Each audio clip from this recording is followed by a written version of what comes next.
Card reading की video ama yengminase ado ngasi gise ko akoina tawdoriba reading se present hauji ki ladiba phibam aduga lakadoriba hai tare ko present and future prediction gumba ha petang tawse ko haidi present and future ko adugi prediction ado group ani thongna khaido se ko haidi group 1 group 2 ado nung se dum yengba dum khangbiramani ko ina thamise yellow color gi nung ama thame aduga amana green color gi crystal amle ko haidi yellow crystal yellow indicating success ko hari yellow sina ko yellow color se la chalo ko lo haino exam gumba kai gumba leiba matam amada yellow se laga chatpa yellow ma cheda ma kari ma hai tar hanky gumba carry to ko pa dmaina ko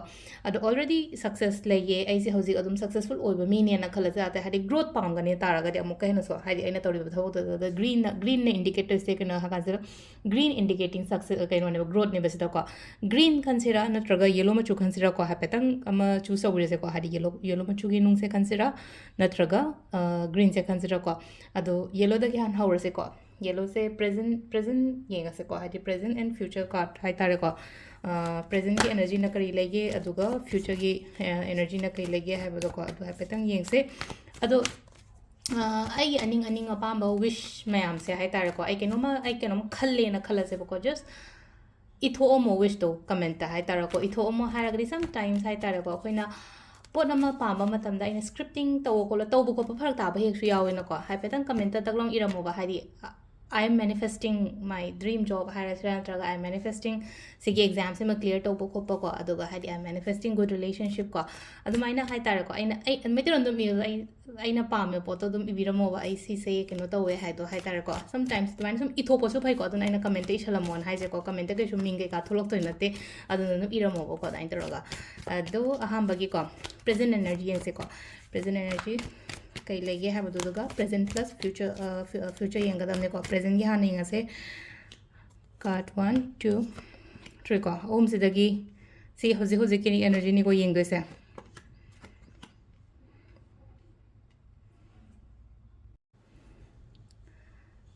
ado hoji ki oina haraga di ko ai gi damakta ꯑꯩꯒꯤꯗꯃꯛꯇ ꯑꯩꯕꯨ guide ꯇꯧꯕꯤꯅꯕ ꯃꯤ ꯍꯥꯏꯔꯁꯤꯅꯦꯀꯣ ꯑꯩꯕꯨ guide ꯇꯧꯕꯤꯅꯕ ꯁ꯭ꯄꯤꯔꯤꯆꯨꯋꯦꯂꯤꯇꯤ ꯔꯣꯝꯗ ꯑꯣꯏꯔꯣ ꯅꯠꯇ꯭ꯔꯒ ꯑꯩꯒꯤ ꯊꯕꯛ ꯏꯪꯈꯥꯡꯗ ꯒꯥꯏꯗ ꯇꯧꯅꯕ ꯈꯣꯠꯅꯕ ꯃꯤꯒꯨꯝꯕ ꯑꯩꯒꯤ ꯂꯥꯏꯐꯇ ꯂꯩꯒꯅꯤꯀꯣ ꯍꯥꯏꯗꯤ guidance pibinaba mi leibasisu yam phai ko haidi punshida natragadi haidi guide to biningai mi yaudragadi hoi chapong khangdaba tobong khangdaba khotaba gumba su leina ko haidi samna haibada hajik aina guide toise mayam da haidi sisima tawo saturday si tawo monday da si tawo ko si so kind of guidance makhala mane bako adugi guidance ki makha da gumba thaba inkhang to ko pa matam sida ko aingonda changes mayam mala ko spiritual changes gumba la kani ko spiritual changes hana haragadi da hangai haidi spirituality sida hadi yam kaina khongda khongdaram dargasu hojiki oina haragati ko adum tawbudo manifestation oiro ko aduga amana ko amu sida leise ko aina akhangba aina haidi ba kholiba mayam dasu haidi mayam dasu share to biomo haidi suppose ai si se khange si se to matam da ingonda kani ina khalata di haidi third person amada mu share to bodum haidi video share to guna taba haidi verbally hai bazu darkar oiba yamna hai tarok ai di sungai di hai damne ko ai video se share to ko loina adu na haidi ingonda kani khanga di ko haidi ai naknaba mi amada ichin now dani khangdi amandani khangdi nang yengune nang tawne nang traga haidi aina khangjaboy ta dum taoba dum chinna dum takpo ko pa dum aina oina oibodo ko ado hojik se ko hadi punsi se tamba yaba mayam ama tamme ko lessons mayam ama tamakpo oibodo ai gi life sida hai tare ko hadi akiba gumba kai gumba hai tare ko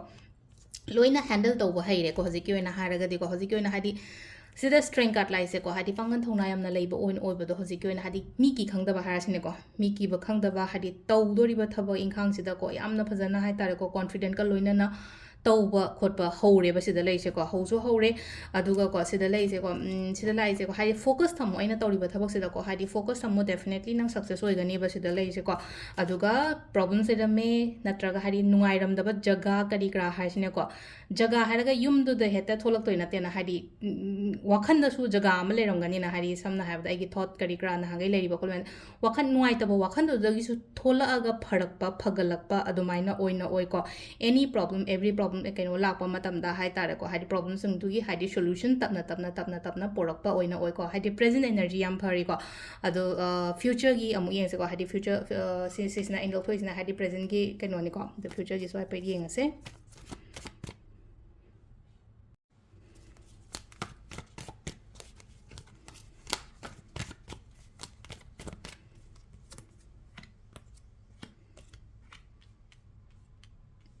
ꯁꯤ ꯂꯩꯔꯦꯀꯣ ꯑꯩꯈꯣꯏꯒꯤ future ꯀꯥꯔꯗꯁꯦꯀꯣ ꯍꯥꯏꯗꯤ yellow crystal ꯈꯟꯕꯉꯩꯒꯤ future card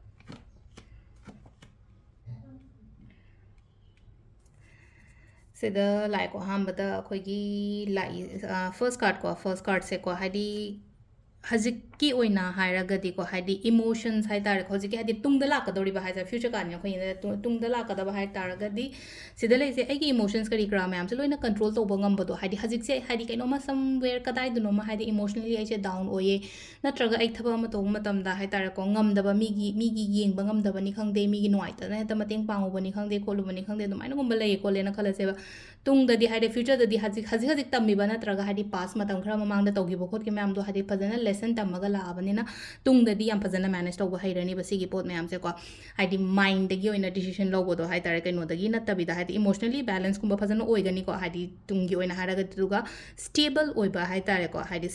stable ꯑꯣꯏꯕ ꯑꯃꯨꯛꯀ ꯍꯦꯟꯅ ꯍꯥꯏꯇꯥꯔꯦꯀꯣ ꯄꯨꯟꯁꯤꯁꯦ ꯑꯗꯨꯃꯥꯏꯅ ꯑꯣꯏꯗꯦ ꯍꯥꯏꯗꯤ ꯅꯥꯏꯟ ꯑꯣꯐ ꯀꯞꯁꯨ ꯂꯥꯛꯏ ꯅꯥꯏꯟ ꯑꯣꯐ ꯀꯞꯁꯦ ꯌꯥꯝ ꯐꯩꯀꯣ ꯅꯥꯏꯟ ꯑꯣꯐ ꯀꯞꯁꯦ ꯑꯩꯅ ꯄꯥꯝꯃꯤꯕ ꯂꯥꯏꯐ ꯁ꯭ꯇꯥꯏꯜ ꯑꯩꯅ ꯄꯥꯝꯃꯤꯕ ꯊꯕꯛ ꯑꯩꯅ ꯄꯥꯝꯃꯤꯕ ꯄꯥꯔꯠꯅꯔ ꯍꯥꯏꯔꯁꯤꯅꯦꯀꯣ ꯑꯗꯨꯝꯕ ꯃꯌꯥꯝꯗꯣ ꯂꯣꯏꯅ ꯐꯪꯕ ꯂꯣꯏꯅ ꯐꯨꯜꯐꯤꯜ ꯑꯣꯏꯕ ꯈꯣꯠꯄ ꯑꯗꯨꯃꯥꯏꯅ ꯑꯣꯏꯅ ꯑꯣꯏꯌꯦꯕ ꯁꯤ ꯂꯩꯁꯦꯀꯣ ꯍꯥꯏꯗꯤ ꯋꯤꯁ ꯐꯨꯜꯐꯤꯜꯃꯦꯟ ꯀꯥꯔꯗꯅꯦꯕ ꯇꯁꯦꯡꯅ ꯍꯥꯏꯔꯒꯗꯤꯀꯣ ꯁꯤ ꯂꯥꯛꯏꯁꯦꯀꯣ ꯋꯤꯁ ꯐꯨꯜꯐꯤꯜꯃꯦꯟ ꯍꯥꯏꯔꯕꯅꯤꯅ ꯑꯩꯅ ꯅꯤꯡꯉꯤꯕ ꯑꯩꯅ ꯄꯥꯝꯃꯤꯕ ꯈꯣꯠꯂꯤꯕ ꯃꯌꯥꯝꯗꯣ ꯍꯥꯏꯇꯥꯔꯦꯀꯣ ꯂꯣꯏꯅ ꯀꯩꯅꯣ ꯇꯧꯕ ꯍꯥꯏꯗꯤ ꯐꯪꯕ ꯅꯨꯡꯉꯥꯏꯇꯕ ꯈꯣꯠꯇꯕ ꯃꯌꯥꯝꯗꯣ ꯂꯣꯏꯅ ꯃꯅꯤꯡꯗ ꯂꯩꯍꯧꯕ ꯑꯣꯏꯅ ꯑꯣꯏꯀꯣ ꯑꯣꯏꯕꯁꯨ ꯑꯣꯏꯁꯅꯨꯀꯣ ꯍꯥꯏꯗꯤ ꯑꯩꯒꯤ ꯅꯨꯡꯉꯥꯏꯇ꯭ꯔꯤꯕ ꯈꯣꯠꯇ꯭ꯔꯤꯕ ꯃꯌꯥꯝꯁꯦ ꯃꯅꯤꯡꯗ ꯂꯣꯏ ꯂꯩꯍꯧꯔꯒ ꯑꯐꯕ ꯂꯥꯛꯄ ꯑꯣꯏꯅ ꯑꯣꯏꯔꯤꯀꯣ ꯍꯥꯏꯗꯤ ꯐ꯭ꯌꯨꯆꯔ ꯀꯥꯔꯗꯁꯤꯗ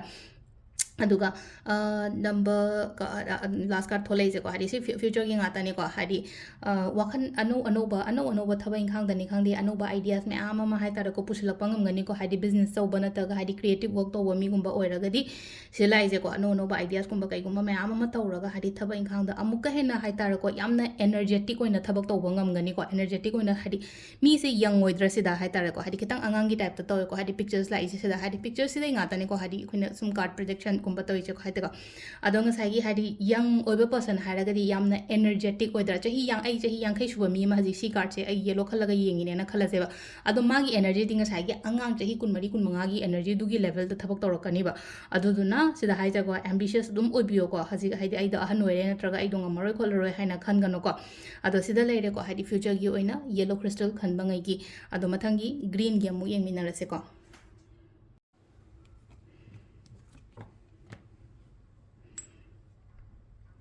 ꯁꯤ ꯂꯩꯔꯦꯀꯣ ꯒ꯭ꯔꯤꯟꯁꯤꯅ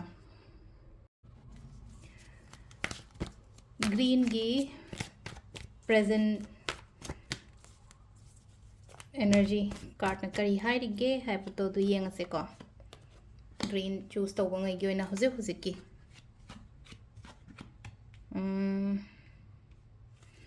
हजिक हजिकी लाइबा कार्ड से हाई तारेको हाइदी ऑब्स्टिकल्स लेगनीको हजिक प्रेजेंट दा हाई तारेको एनी थबक अमा तौ मतमदा हाई तारेको ऑब्स्टिकल्स लेगनी अदु कैनोस तौनीको चैलेंजेस मयाम अमा लेगनीको हाइदी लाइना फंगबो ओइदबदो थबक मत फंगे नत्रगा आइना कारबार मक्ता तौरी रिलेशनशिप मक्ता चंगेको हाइदी यामना अदुम कैनी खितंग येटपा खितंग लंबी से चुमना हाइदी को कोइला साबा लंबी अमनेन हाइरसेबा हाइदी सिदा नतबिदा हाई तारेको हाइदी प्लेन चटकदबसे हाइदी जर्किंग मैम अमा लेबदो तक तक तक तक तक तौर दाइन चटपो ओइना ओइबदो हाइता याम लाइना याम स्मूथली चटपा ओइना ओइदबदो अदुइना ओइना ओइको अदो सिदा लाइसे हाइतारेको फोकस तमो केमता तौगनो हाइदी जस्ट स्टे फोकस आइदो ngसाइगी लंबीदो फगेरा फटलोइला आइदो चतबा यादे हाइनाको इसादा कनो तौ हाइदी कॉन्फिडेंट अमगा लोइनाना हाइतारेको आइगो आइ तौबा ngamni हाइबगी अदुगी थाजबा थमोको हाइदी मीना nganjanba khojanbada kyam ka hena logano ko mina nganjanba khojanbada ka hena logo hadi mi se motivate tawbaga manipulate तौबगा खेनैनको मोटिवेट हारगदी हाइदी पुश तौबीबदुने बा हाइदी नंग चलुने लंबी फगेरा फलोइरा हाइदी मनिंगदगी इनबीबदुने बा पेरेंट्स न ओइरो अमन ओइरो नत्रगा हाइदी अमना डी कनो तौरगा अमना नंगसा हाइदो मैनिपुलेट तौबा कांबुसिना काइन तौगेदा कानदबदा ओइरदबदा तौथोन हारकपा कांबु हाइदी अदु लौगनो बदुगी पोट मयाम दंग सागी हाइदी एंगोंदा पुश तौबीरिबा त पुश तौबिनिंगाइ मी लेत्रेना खलसु इसा इथंदा पुश तौरो चलो आई ngamgani आई कैपेबल ओये आई सी थबक से तौबा ngamgani नत्रगा आई लाइफ से दाई सीमा अचीव तौबा ngamgani हाइबगी अदुगी कॉन्फिडेंट थम्मो इसादको 7 को 7 is a very good number 7 is a divine number kaina hai ko koina ko ado hozik so ko hot so ne be yamna hai tar ko sida mi se hona bagi ama symbol ama sulai ko hot so nei hadi hona de hai badi aro ko aigi goal aigi dream sugumba mayam se achieve oidaba yate haibagi effort ti aroi bidane ba thadari je ko ado aina thadari ba effort se hai tare ko hadi reward result soidana phangani ko kitang tappa natraga hai tare ko yaudriba aina honna ba se adugi damakta mi gi matam haiba ma leidana ko hadi matam na haragadi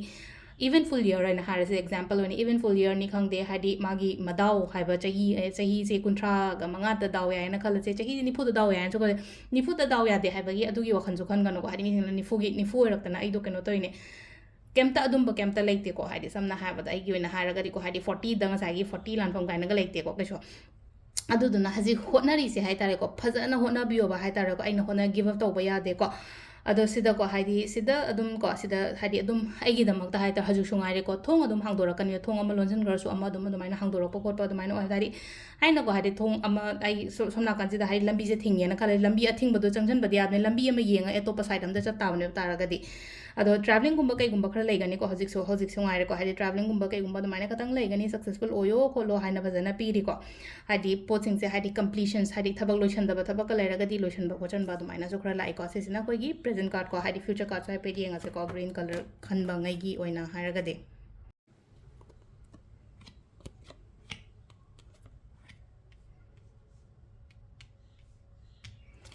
green crystal ꯈꯟꯕꯉꯩꯀꯣ ꯍꯥꯏꯗꯤ green crystal ꯈꯟꯕꯉꯩꯒꯤ ꯍꯥꯏꯗꯤ future card ꯍꯥꯏꯐꯦꯠꯇꯪ ꯌꯦꯡꯁꯤꯀꯣ ꯌꯥꯝꯅ ꯄꯣꯖꯤꯇꯤቭ ꯑꯣꯏꯅ ꯂꯥꯛꯑꯦꯀꯣ ꯍꯥꯏꯗꯤ card ꯑꯍꯨꯝꯃꯛ ꯌꯥꯝ ꯄꯣꯖꯤꯇꯤቭ ꯑꯣꯏꯅ ꯂꯥꯛꯑꯦ ꯑꯍꯥꯟꯕ ꯀꯥꯔꯗꯀꯣ ꯑꯍꯥꯟꯕ ꯀꯥꯔꯗꯁꯦ ꯍꯥꯏꯗꯤ ꯑꯩꯈꯣꯏꯅ 6 of Pentacles ꯀꯥꯏꯅ ꯍꯥꯏꯀꯣ ꯁꯤꯛꯁ ꯑꯣꯐ ꯄꯦꯟꯇꯤꯀꯜꯁꯦ एनर्जीसे हाइतारेको यामना गिविंग गिविंग और रिसीविंग गुम्बा हाइतारेको हाइदि मिंगोंदसु दान तौबीबा एंगोंदसु लाक्पा खोटपा अदुमाइना ओइना ओइबदो एंगोंदा लाक्पा न हारगदि मीगी दान मिंगोंदा चैरिटी तौगे नत्रगा हाइदि मीगी सेवा तौगे नत्रगा हाइदि मीगी मतेंग तौगे हारगदि अइंगोंदा लैबा अमसु दरकार ओइना हाइदि अइगी लैतना मीगी कमाइना मतेंग तौरुनी अदुदुना सिदा हाइसेको हाइदि अइंगोंदा हाइतारेको हाइदि पैसा ओइरो नत्रगा अइना तौरिबा थबकसिदा अदु असु यामना हाइतारे केपेबल ओइबा नत्रगा सक्सेसफुल ओइरगदि हाइतारेको हेंदोक पाथोकना लेमगदि अइ मीगिदमक्तसु खनबा ngamakanena अइगी कोनातना अइगी नुंगदांगी चानिंगाई लेतना हाइदि मीगोंदा मतेंग पांगुबदि याबा नते अदुदुना हाइदि अइगोंदा लेमपाना कोनारकांदा अइ मीगिदमक्ता मतेंग पांगबु खोटपा अदुमाइन तौरगा ओइना ओइको हाइदि ईश्वरसिना अइगोंदा हाइतारेको हाइदि मीगी मतेंग पांगबा ngamnabagi हाइतारेको अदु फावबा अइगोंदा पिरकनिबा सिदा लैसेको अदुदुना याम फना लाइको आई नंबर अदगी अदुम मथंग लाइबा कार्ड से सम मेसेज सम हाइरकेको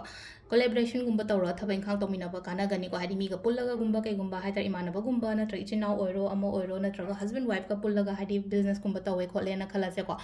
अदुदो अदुम कानागनिको रिलेशनशिप करी करासु याम फना अदुम लाइको हाइदि फ्यूचर की कैगी ओइना हारगदिको रिलेशनशिप सिदा हाइदि हैप्पी रिलेशनशिप हाइतारेको हैप्पी रिलेशनशिप अदुगा कैनो हाइतारेको हैप्पी टाइम हाइदि यामना पॉजिटिव ओइबा एनर्जीज गुम्बा लाक्पदो हाइतारेको हाइदि पॉजिटिव एटीट्यूड पॉजिटिव एनर्जीज अदुम्बा मयाम से को अदुगा स्ट्रेंथ कार्ड्स लाइको स्ट्रेंथ कार्ड से लीडर ओयोन हाइको सिदना मु हाइतारेको फ्यूचर कार्ड लाको लीडर हाइबगी यात्रदि ngसाइगी माना ngसाइगी नुंसा से मकोक सिदा नांधबिरगा लेरेको नुपीसिनाको